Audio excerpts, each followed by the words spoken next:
In einer kleinen Stadt, umgeben von Bergen, wohnt ein Mann. Sein Name ist Ketut. Ketut ist ein armer Mann. Sein Leben war lange schwer. Oft hatte er kein Geld, oft hatte er Hunger, und viele Tage wusste er nicht, wie es weitergehen soll. Aber heute ist ein anderer Tag. Heute ist ein Tag voller Hoffnung. Heute hat Ketut ein Bewerbungsgespräch. Dieser eine Termin kann alles ändern. Vielleicht bekommt er eine Arbeit. Vielleicht bekommt er ein neues Leben. Mit diesem Gedanken geht er früh am Morgen durch die Stadt. Die Straßen sind noch ruhig, aber viele Menschen sind schon unterwegs zur Arbeit. Ketut trägt ein sauberes Hemd, das etwas alt ist. Er hat es so gut wie möglich vorbereitet. Seine Schuhe sind nicht neu, aber er hat sie sorgfältig geputzt. Er möchte einen guten Eindruck machen. Sein Herz schlägt schnell. Er ist nervös. Seine Hände sind leicht feucht und in seinem Kopf drehen sich viele Gedanken. Was, wenn er den Job bekommt? Was, wenn heute wirklich alles anders wird? Er denkt an die letzten Monate. Es waren schwere Monate. Keine feste Arbeit, wenig Geld, oft ein leerer Magen.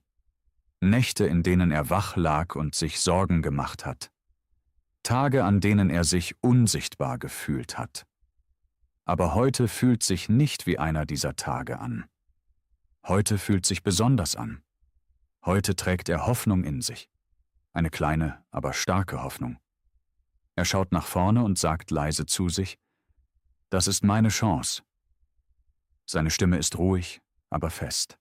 Er will daran glauben. Er geht schneller. Große Gebäude erscheinen vor ihm, und die Stadt wirkt plötzlich größer als sonst. Ketut atmet tief ein. Die Luft ist kühl, und sein Herz schlägt laut in seiner Brust.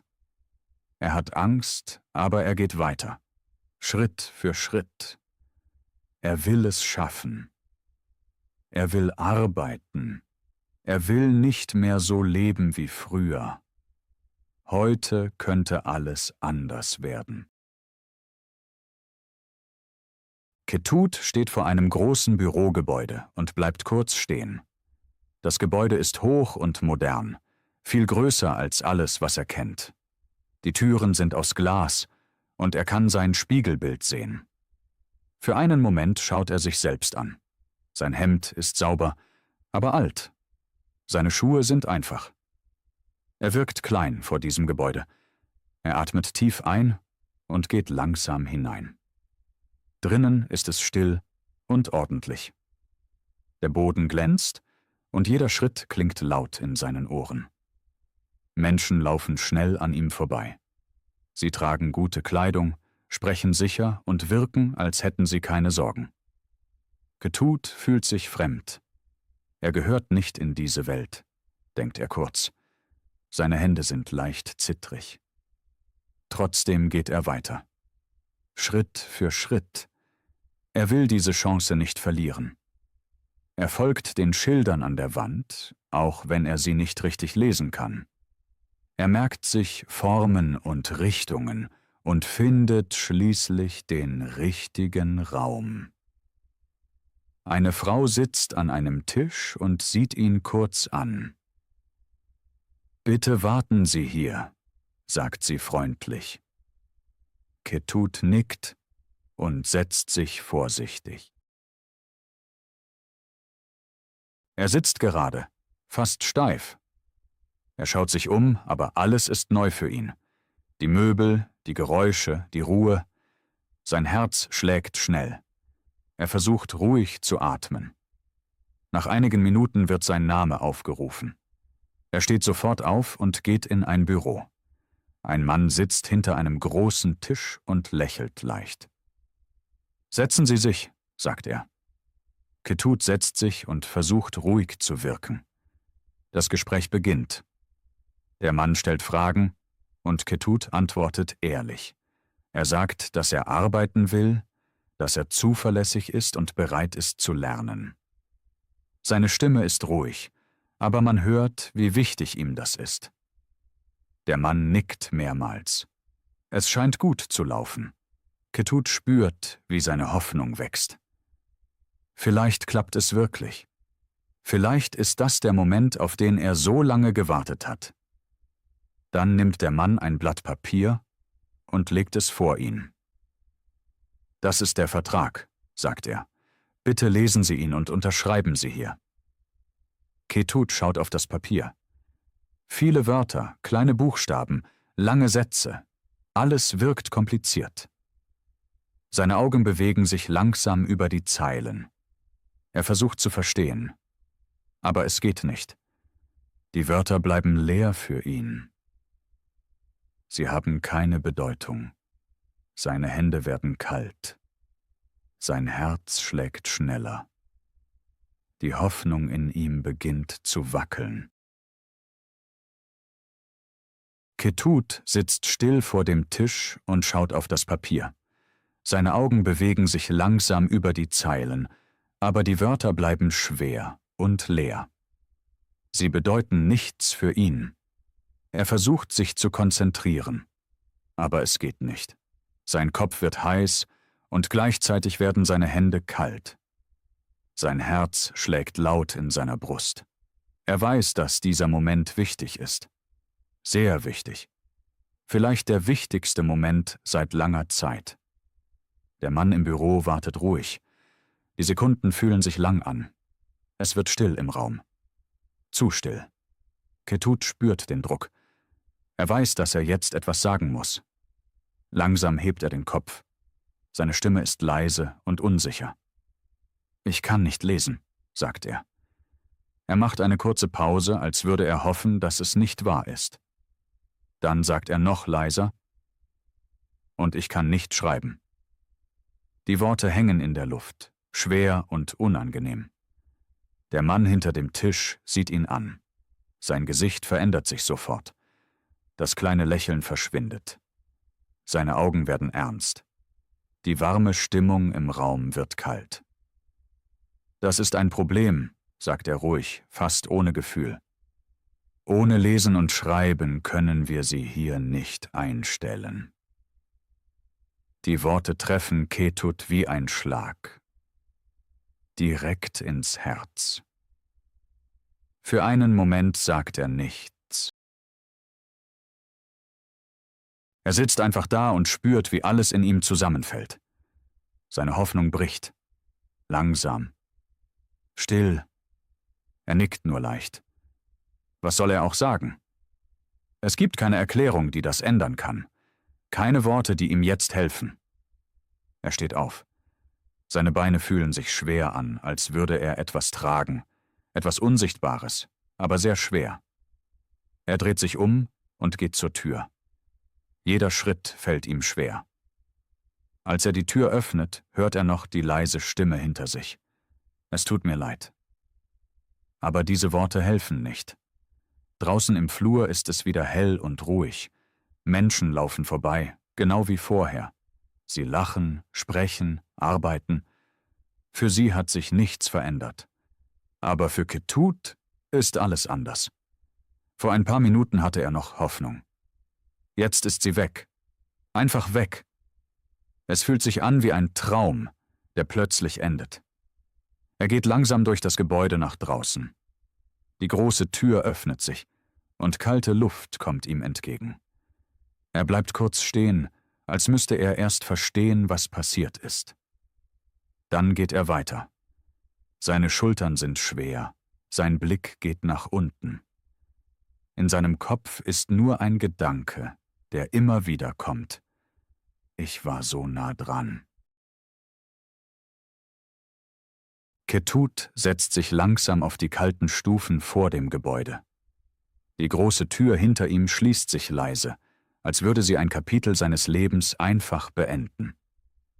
Vor ihm geht das Leben weiter, ganz normal, als wäre nichts passiert. Menschen kommen und gehen. Einige lachen, andere sprechen am Telefon, viele tragen Taschen oder Akten. Sie haben Arbeit. Sie haben ein Ziel. Ketut sitzt einfach da. Seine Schultern hängen nach unten, als wären sie zu schwer geworden. Seine Hände liegen still auf seinen Knien. Er schaut auf den Boden und bewegt sich kaum. In seinem Kopf ist es ruhig, aber sein Herz ist schwer. Vor wenigen Minuten hatte er noch Hoffnung. Eine echte Hoffnung.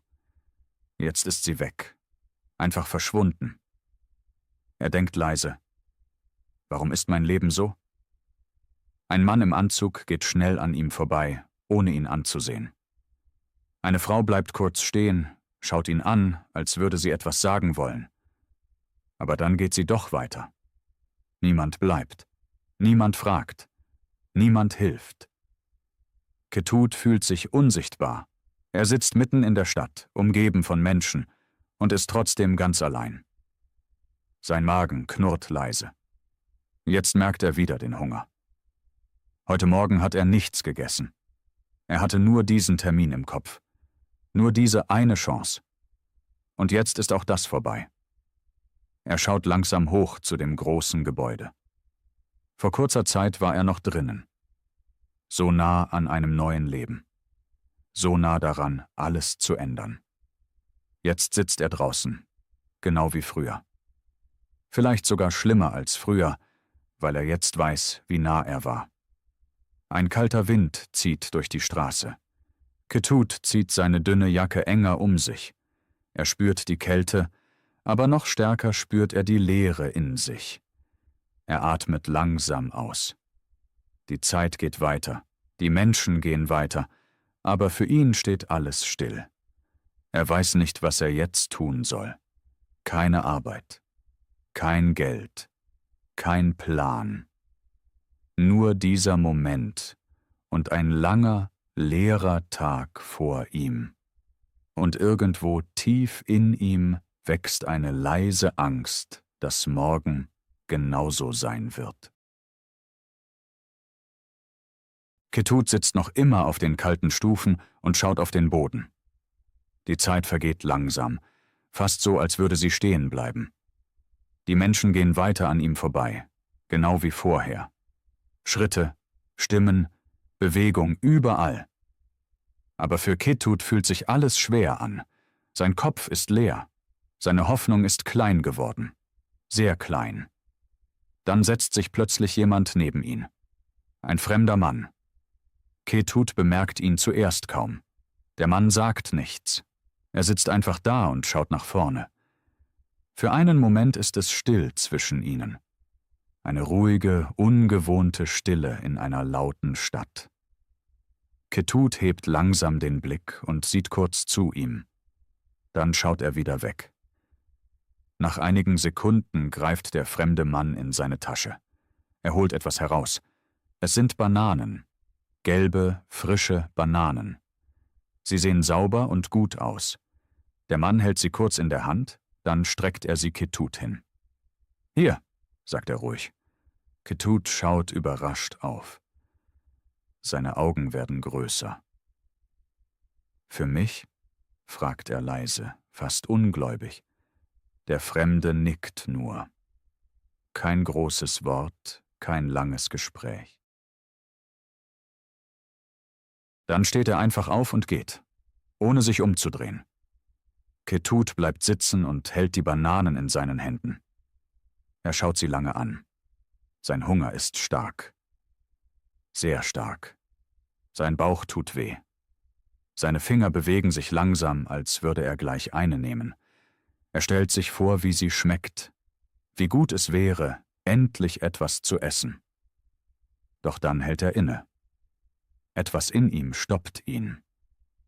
Er denkt nach. Wenn er sie jetzt isst, sind sie gleich weg. Dann ist alles wieder wie vorher. Kurz satt, dann wieder leer. Wieder Hunger. Wieder kein Plan. Er schaut wieder auf die Straße. Viele Menschen laufen vorbei.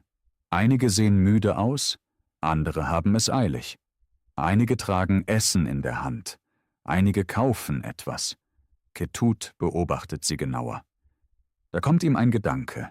Erst ganz leise, dann klarer. Diese Menschen haben Geld. Diese Menschen kaufen Dinge. Vielleicht kann er das auch nutzen.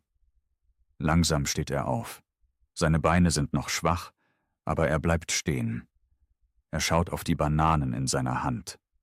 Dann schaut er wieder auf die Menschen. Sein Herz schlägt schneller. Aber diesmal ist es nicht nur Angst. Da ist noch etwas anderes. Etwas Neues. Vielleicht ist es eine Idee. Vielleicht ist es eine Chance. Ketut steht am Rand der Straße und hält die Bananen fest in der Hand. Er schaut auf die Menschen, die an ihm vorbeigehen. Viele sind in Eile. Niemand achtet auf ihn. Sein Herz schlägt schnell, viel schneller als sonst. Seine Gedanken sind laut. Was, wenn niemand kauft? Was, wenn das alles ein Fehler ist?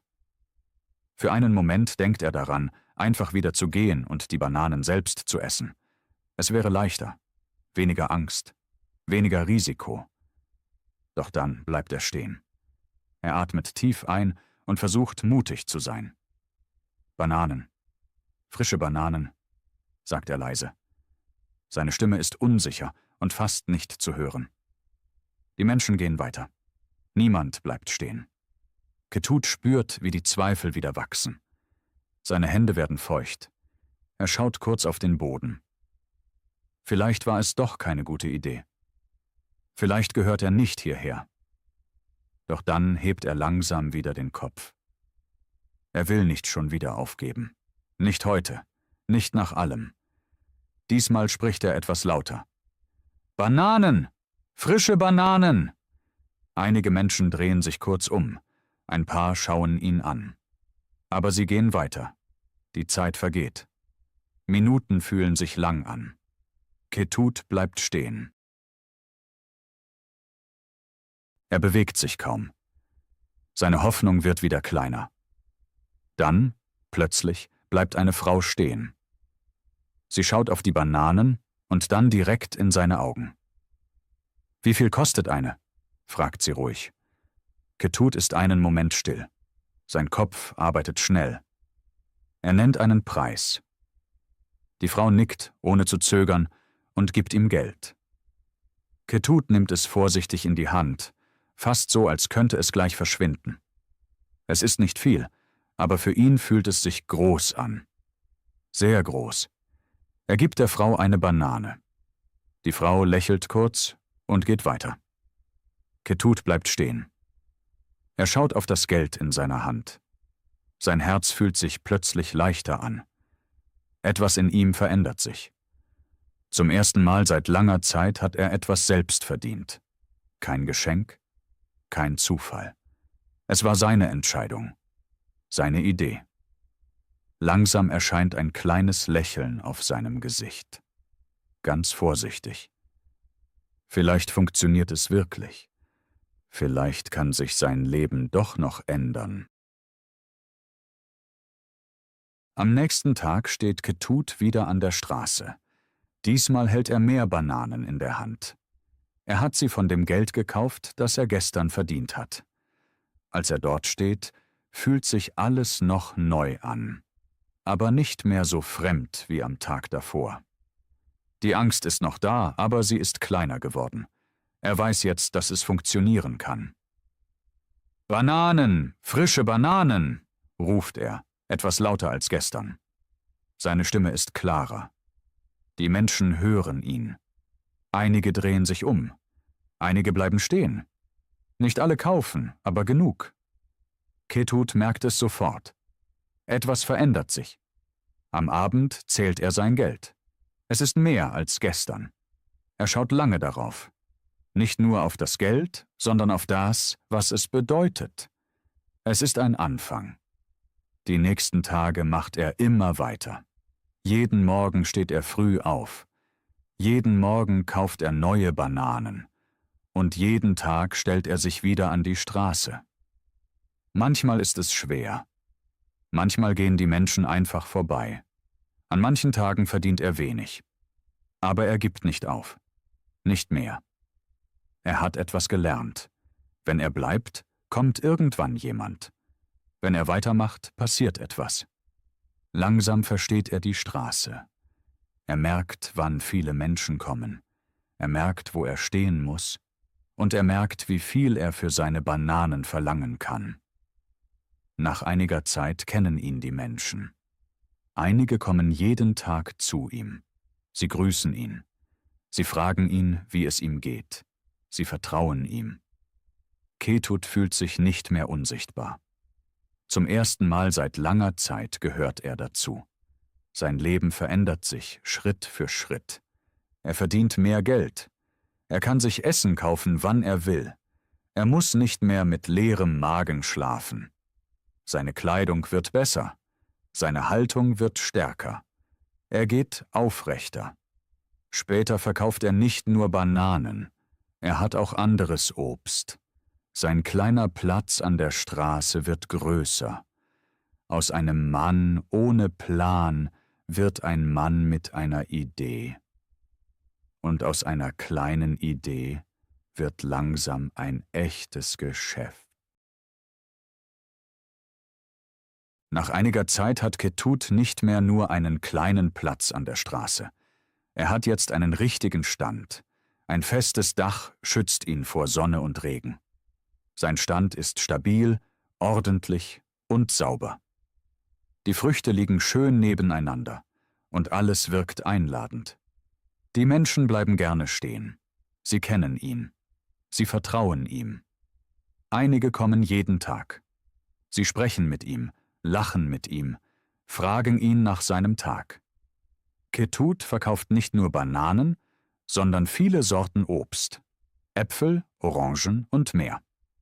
Sein Angebot wird größer, genau wie sein Mut.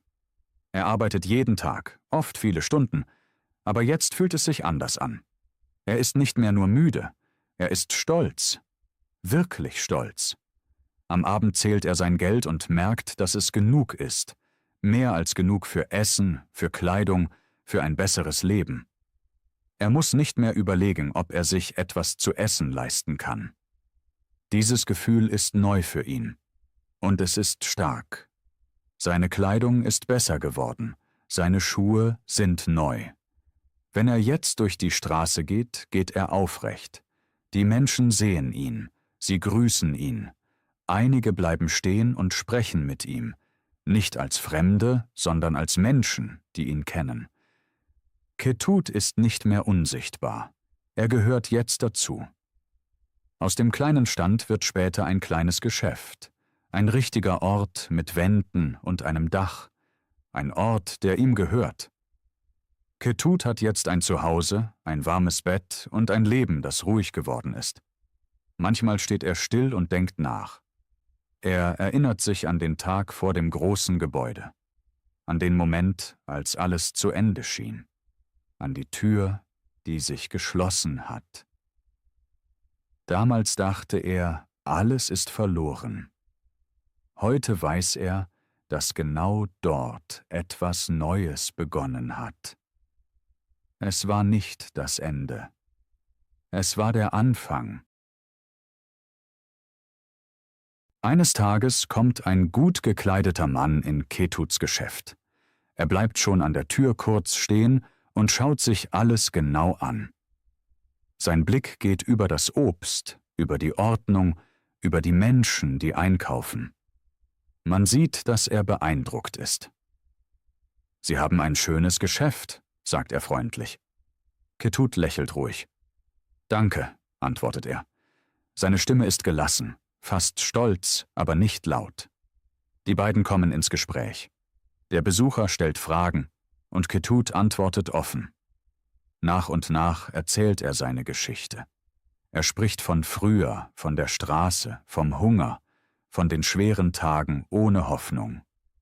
Er erzählt von dem großen Gebäude, von dem Moment, als er den Job fast hatte und ihn dann verloren hat.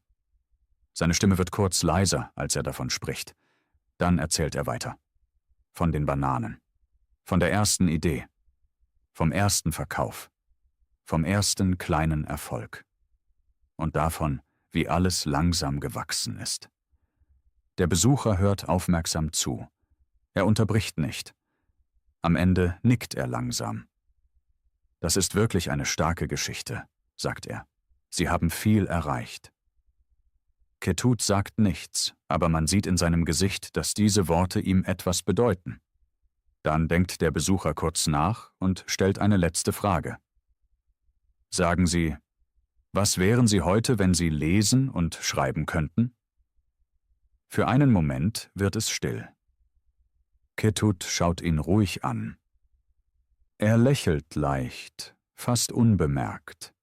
Er denkt kurz nach, aber nicht lange. Dann antwortet er ruhig und klar. Dann wäre ich heute wahrscheinlich ein Angestellter.